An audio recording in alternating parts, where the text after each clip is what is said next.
राधे राधे। हमने अपने पिछली वीडियो में विमाओं का पहला उपयोग सीख लिया था, ठीक है। आज हम आपको कराएंगे विमाओं का दूसरा उपयोग। दूसरा उपयोग हमारा क्या था? नए सूत्र की स्थापना करना, ठीक है। नए सूत्र की स्थापना करने में इसमें एक हमने क्वेश्चन लिखा है, इसको आप रीड कर लीजिए।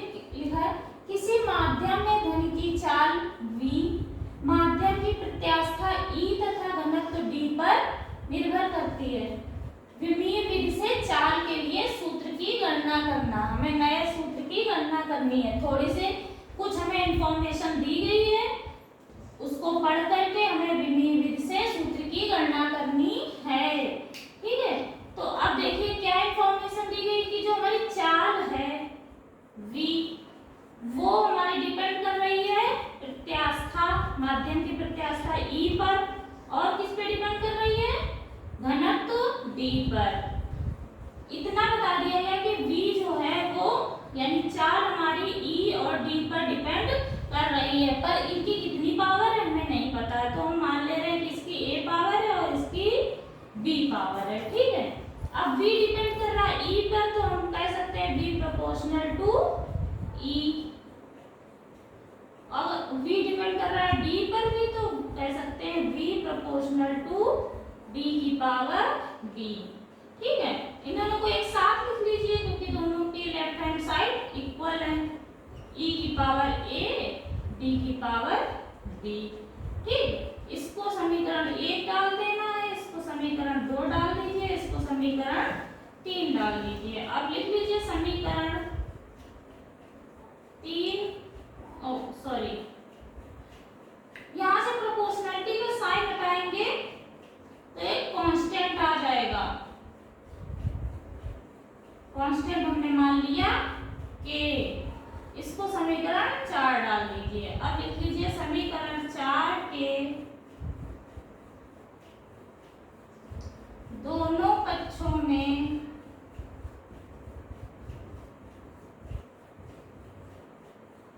विमाएं लिखने पर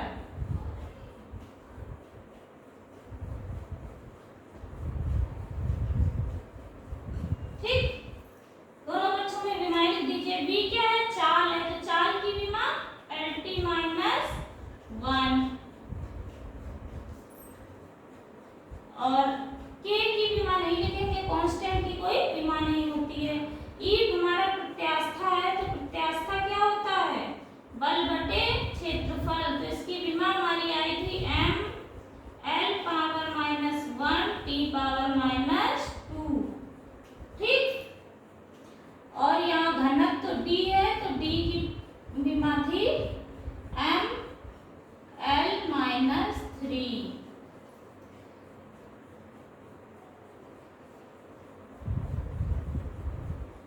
इनकी पावर लिख लीजिए, ये पावर a है, ये पावर b है, ठीक।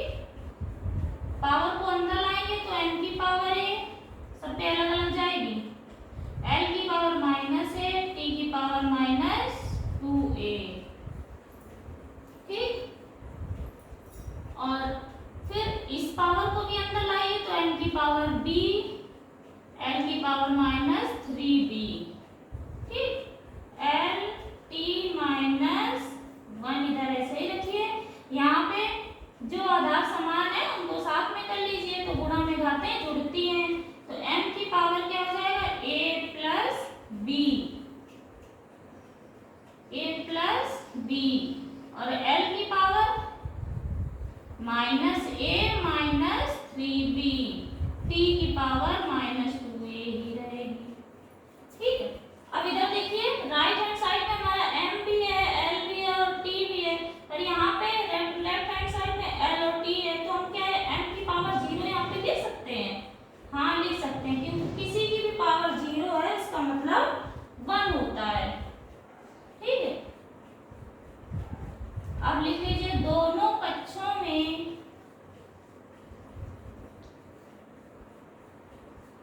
घातों की तुलना करने पर, घातों की तुलना कर दीजिए, तो a प्लस b बराबर जिनके आधार बराबर होंगे वही इक्वल होंगे, उनकी घातें भी इक्वल हो जाएंगी। तो a plus B equal to A, 0 मिल गया हमें। ठीक, और minus A minus 3b equal to मिल गया 1। यहाँ पावर कुछ नहीं, इसका मतलब 1। ठीक है, और देख लीजिए थोड़ा साइड में जगह कम पड़ गई है।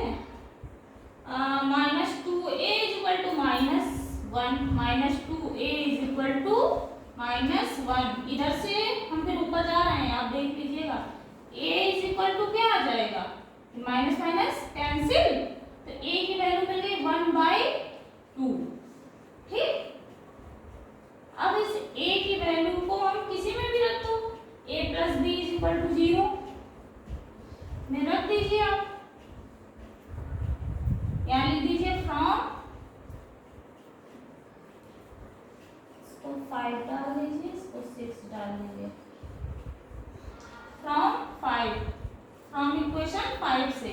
तो a की वैल्यू 1/2 लिख दीजिए, तो b इक्वल टू क्या आ जाएगा हमारा, b इक्वल टू आ जाएगा माइनस का 1/2। a और b दोनों की वैल्यू मिल गई हमें। ठीक है, अब आप a और b का मान समीकरण आई थिंक 4 में रख दें। 4 में रखने पर, ठीक, 4 में रख दीजिए तो क्या मिल जाएगा, b इक्वल टू के e की पावर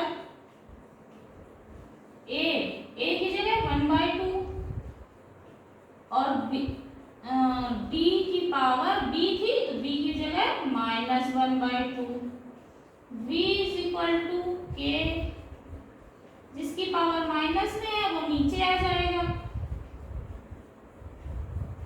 अब आप जानते हैं कि 1/2 का मतलब क्या होता है, अंडर रूट।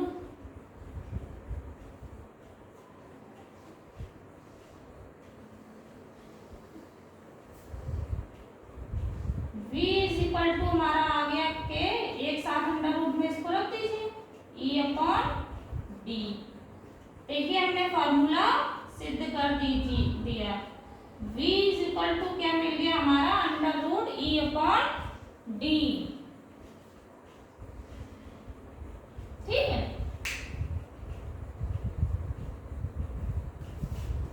अच्छे से देख लीजिए, थोड़ा लंबा प्रोसेस है, पर आप चाहें तो थोड़ा शॉर्ट में भी कर सकते हैं। हमने आपको समझाने के लिए इतना डिटेल दिया हुआ। v हमारा e, ये हमें क्वेश्चन में कुछ ना कुछ दिया जाएगा कि v किस पे डिपेंड कर रहा है, कुछ भी।